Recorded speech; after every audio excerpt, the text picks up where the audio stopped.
Hello friends, welcome back to my channel. मैं श्वेता। आज मैं आपको बताऊंगी डेफिनेशन ऑफ लर्निंग। मतलब आज हम नया टॉपिक स्टार्ट करने जा रहे हैं, दैट इज़ लर्निंग। ठीक है, तो चलिए स्टार्ट करते हैं। उससे पहले अगर आपको मेरे पढ़ाने का तरीका और मेरे नोट्स इजी लगते हैं, पसंद आते हैं, तो मेरे चैनल को लाइक, सब्सक्राइब और शेयर करना ना भूलें। Thank you. तो चलिए स्टार्ट करते हैं कि डेफिनेशन ऑफ लर्निंग क्या होता है। According to Bernhardt, learning is defined as the more or less permanent modification of an individual activity in a given situation due to the practice in attempts to achieve some goal or solve some problem. ठीक है, तो मैंने आपको पहले भी बताया है, मैं फिर से एक बार बता देती हूँ। अगर आप किसी के अकॉर्डिंग डेफिनेशन लिख रहे हैं, कोई साइकोलॉजिस्ट के अकॉर्डिंग, ठीक है, तो आपको क्या करना है ना कि वो सेम टू सेम लिखना है, क्योंकि वो उनका डेफिनेशन है, तो ऑब्वियसली आप अपने अकॉर्डिंग चेंज तो नहीं कर सकते ना। तो आप ये सेम टू सेम लिख दीजिएगा, ठीक। फिर है learning is modification of behaviour through experience. According to Peel क्या है, learning is a change in individuals following upon changes in environment. तो ये इजी डेफिनेशन है पील के अकॉर्डिंग, तो ये इजीली याद हो जाएगा, तो आप इनमें से कोई भी दो लिख सकते हैं।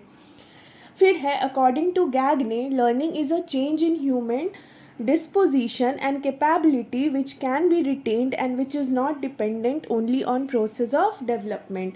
ठीक है, तो ये क्या हो गया, डेफिनेशन हो गया लर्निंग का। इसमें से भी कोई भी दो आप लिख दीजिएगा, ठीक है।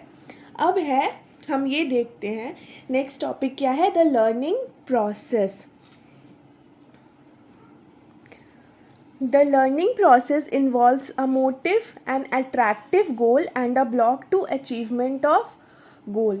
ठीक है, तो लर्निंग प्रोसेस में क्या होता है, इन्वॉल्व एक मोटिव होना चाहिए, एक अट्रैक्टिव गोल होना चाहिए और एक ब्लॉक होता है। ठीक है, उस गोल को उस गोल को अचीव करने के लिए, उस गोल तक पहुंचने के लिए। ठीक है, एग्जाम्पल के थ्रू इसको समझते हैं। A child is hungry, he goes through the almirah where his mother has kept sweets. He tries to open it but latch is too high. He looks here and there and notices a tool, picks it up, stands on it, opens the latch and takes the sweet. Now, if he could have obtained the sweets without any difficulty, the activity would have ended without any new learning taking place. ठीक है, तो अब ये देखते हैं कि एक बच्चा है, ठीक है, तो उसको बहुत तेज़ भूख लगी थी, तो वो क्या करता है, अलमीरा के पास जाता है जहाँ उसकी मम्मी स्वीट्स रखी हुई थी। ठीक है, तो वो अलमीरा खोलने का कोशिश करता है बट वो उसको खोल नहीं पाता है। क्यों? क्योंकि वो लैच जो उसका था, अलमीरा का लैच होता है ना खोलने वाला, तो वो ऊपर था, तो उसका हाइट, बच्चा था ऑब्वियसली तो छोटा होगा, तो वो नहीं खोल पाता। उसके बाद ये वो क्या करता है ना, इधर उधर देखता है, फिर देखता है कि एक टूल रखा हुआ है, तो टूल को उठाता है, ठीक है, उसको लाता है, उस पर खड़ा होता है और फिर लैच खोल के स्वीट्स ले लेता है।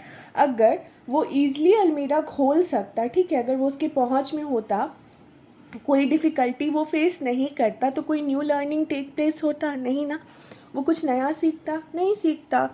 ठीक है, तो ब्लॉक था वहाँ पे, ब्लॉक क्या था, लैच क्या था, बहुत ज़्यादा हाई। तो हाई होने के कारण क्या हुआ, तो जो ब्लॉक था वो उसके लिए टेंशन क्रिएट किया, वो अनकंफर्टेबल हो गया और उसके लिए वो सॉल्यूशन के लिए क्या किया, टूल लेके आया, hence new learning takes place. तो क्या हुआ वहाँ पे, मतलब वो नए तरीके से लर्निंग सीखा। He learned in two ways, वो दो तरीके से सीखा। He learns how to solve the present problem, कि प्रेजेंट में कैसे प्रॉब्लम को सॉल्व किया जा सकता है, और सेम प्रोसीजर से, मतलब सेम प्रोसेस से वो फिर नेक्स्ट कोई सिमिलर प्रॉब्लम होता है उसको भी सॉल्व कर सकता है। From the above example we have learned that the motive of learning of child is hunger, the goal is obtaining food and the block is high latch। तो इस एग्जाम्पल से हम क्या देख सकते हैं कि जो मोटिव था बच्चा का लर्निंग का, वो क्या था, उसका भूख, उसको भूख लगा, ठीक है, गोल क्या था, फूड खाना, भूख लगा तो हम लोग खाना तो ढूंढेंगे ही, तो स्वीट्स जो था वो उसका गोल था कि स्वीट्स हम कैसे ले लें, और ब्लॉकेज क्या था, जो हाई लैच था वो ब्लॉकेज था। ठीक है, अब है according to Peel the process of learning are as follows. तो पील के अकॉर्डिंग लर्निंग क्या होता है वो देखते हैं। Learning is not a reflex action. Example, withdrawal of leg with knee is when knee is struck is not learning. These are psychological action which a person automatically performs. तो Peel के according क्या है, learning reflex action नहीं होता है, ठीक है। जब हमें चोट लगती है, मतलब उनका कहने का मतलब है जब हमारा घुटना या पैर कहीं फंस जाता है या चोट लगती है तो हम अचानक उसको अपने आप ही पीछे कर लेते हैं। क्यों? वो लर्निंग नहीं है, वो साइकोलॉजिकल एक्शन है जो ऑटोमेटिकली हम करते हैं। लर्निंग में बी फॉर कॉन्शियस पर्पस और इट में be for biological and social adjustment, ठीक है। Through learning in a person permanent और टेम्पररी चेंजेस आर प्रोड्यूस्ड। ये बहुत इंपॉर्टेंट पॉइंट है। लर्निंग से क्या होता है कि पर्सन में परमानेंट और टेम्पररी चेंज जो होता है वो होता है, ठीक है। लर्निंग में भी राइट और रॉन्ग, लर्निंग मतलब हम सही चीज़ें भी सीख सकते हैं और गलत भी, ठीक है। तो ये दोनों तरीक़ा का होता है। तो आज के लिए इतना काफ़ी है। नेक्स्ट क्लास में मैं आपको बताऊंगी नेचर ऑफ लर्निंग। तो मेरे साथ जुड़े रहें और बेल आइकन दबाना ना भूलें ताकि आपसे कोई भी अपडेट मिस ना हो। Thank you.